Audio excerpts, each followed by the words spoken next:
Welcome to a quick video on lighting. It has been sped up for time purposes, so let's just get started. As you can see, this is my buddy Brandon's work. Thank you for supplying the work, Brandon. Did a good job on what looks like was his uh, foray into lighting it. But I wanted to do a video showing how I would approach it, and I thought it would be a fun challenge to use someone else's line work.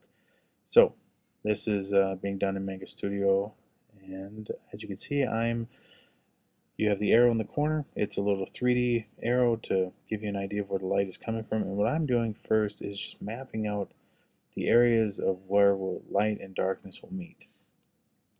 I want to capture the contours of the face. And I'd like to do a follow-up video on this, which will show the entire figure of the body. But to start with, we're going to just go with this. Alright, so I got everything lined out here, accounting for as much of the dimensional space as possible, shape of the head, shadow casting off from behind the head, and now we're going to start filling in the blacks. I didn't really worry too much about keeping things shiny and clean, I guess you could say. I wanted more so just to get the shadows down to help give an example of the extreme contrast. So it's going to have a sort of a noir feel when it's all said and done. What I thought was fun while doing this exercise was I haven't worked over someone else's lines in a while, so it was a fun challenge to keep the look of his, but then also watch how it changed the more that I added in my own work. So you can see the arrow pointing where the light is hitting.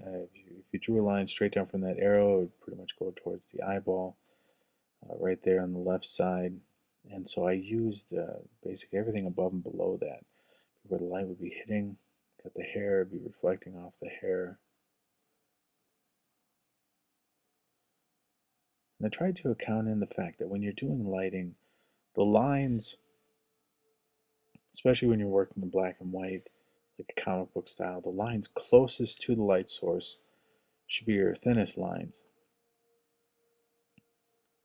Then the lights further away would contrastly be thicker because they would have the shadow.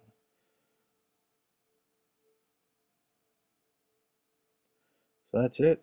That's an example. I hope it was helpful.